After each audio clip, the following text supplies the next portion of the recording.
That applause, ladies and gentlemen, is for our stars, who have just walked from the wings onto the stage, and now on with the play, with Frank Tours conducting Oscar Bradley's Gulf Orchestra in the opening theme.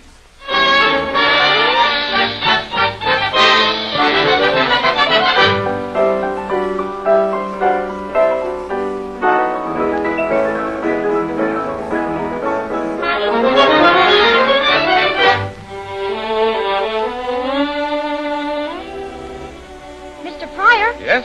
You want to know something? What? My father is the greatest man in the world. Is that so? Who is your father? Gregory Vance. That's who. And what's your name? Joan. Joan Vance. Well, look, Joan, how do you know your father's the greatest man in the world? Because I can prove it. How? I got all the facts at my fingertips. Just ask me. Well, if anybody asked me, I'd say you were a pretty smart little girl. I ought to be. My pop teaches me. You mean you don't go to school? Sure. Grade 4B. But I learn more from Pop. For instance, right now, we'd be sitting at home after the dishes were done. I wipe and Pop washes. Mm-hmm. And all of a sudden he'd put down his bottle and... His bottle of what? Rheumatism medicine. Oh. He never had to take it until after Mom died. But after she went away, he drank most a quart of that medicine a day. I see. I guess he kind of loved your mother, Joan. Kind of loved her. He loved her with his whole soul and being, like they say in books. Well, as I started to tell you, Pop would put down his bottle and he'd say... Now, my dear heiress to the Vance misfortunes, will you attempt to tell me what Caesar got out of his expedition to Britain? He got pushed around by the pickets and the Scotch. The Picts and the Scots. The Pickets and the Scotch. Sounds like a strike in a liquor factory. Sometimes I wonder, my dear Joan, whether you learn such things in school or at a longshoreman's clam bake. Proceed. Nascatur ibi plumbum album in Mediterraneus reganibus advertanium. And the translation? While in England, Caesar got himself a load of tin. How's that, Pop? Not exactly a literal translation, but it'll do. My medicine bottle's empty. Fortunately, there's another quart in the medicine cabinet. Oh, but I threw that away today. You did what? Yes. I got you some new medicine. New medicine? I went to see Doc Phillips, and we had a nice talk about you. That old quack. What does he know about medicine? I know what kind of medicine is good for me. That isn't what Doc Phillips says. Here, take this. No, I'm not going to take it. Open your mouth, Pop. I won't. Oh, please, Pop. All right. Give it to me.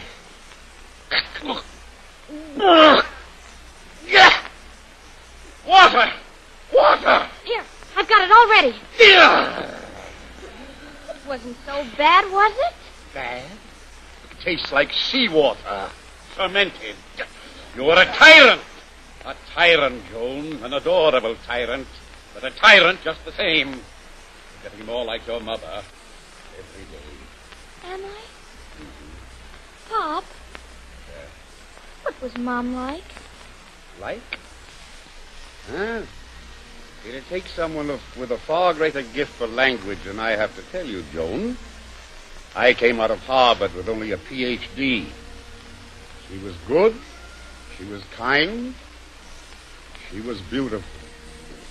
If she'd lived, she might have made a great man out of me. Yes, a great man. A father you could be proud of. But I am proud of you, Pop. A night watchman on a construction job. I'm terribly proud of you. I don't care what the kids say about you. What do the kids say about me? Nothing. Nothing at all, Pop. Come on. What do they say? Oh, just that you're always drinking all the time, but that's because they don't know about your rheumatiz. Joan, why are you proud of me? Well, because. Because why? Because. That's all. Just because.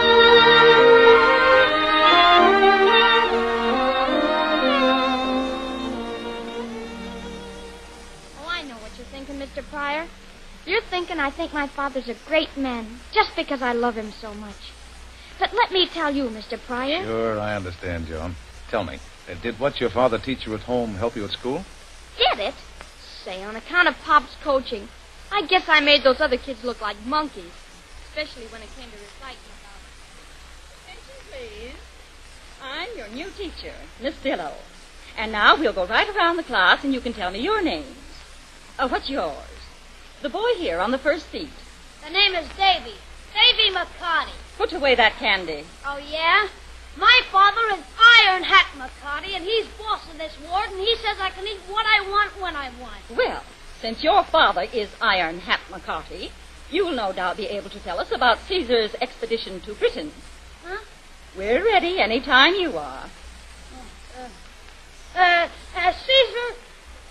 Caesar went to England, and England,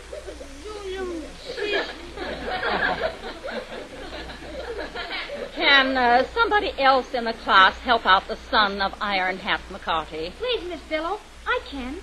Caesar built himself a big wall there to keep out the Picts and the Scots. And there was a big town in back of the wall with horse racing and cockfighting going on all the time. It was open all night like the 6-day bike races. That's perfectly true. But it's not in your elementary book.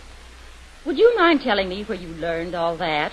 My father teaches me at home. What's your name? Joan Vance.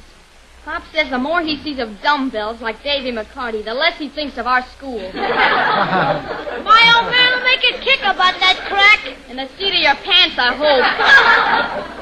Quiet, children. Quiet! Davy McCarty, you may retire to the cloakroom. And as soon as school is over, you and I will have a little understanding.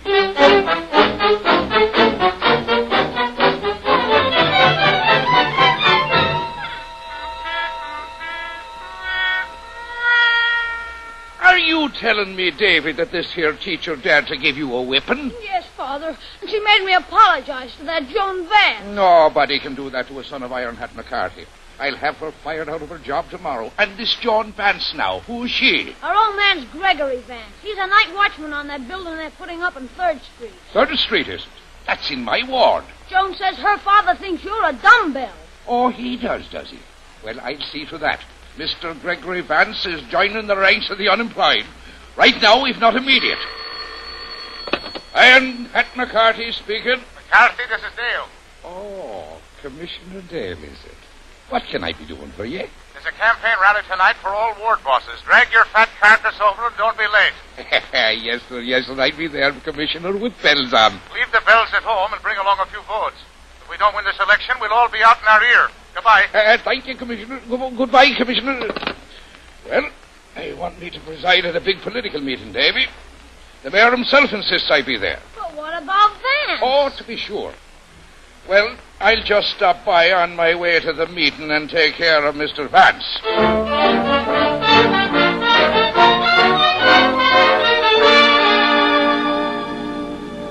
Stop here, George.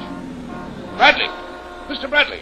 Come over here. Hello, Mr. McCarty. What's up? I just stopped by to tell you that you'll be needing a new night watchman. But I've got a night watchman, Gregory Vance. A wastrel who's not up to his responsibilities. If there was some way of ventilating the bottle, Vance would live in one.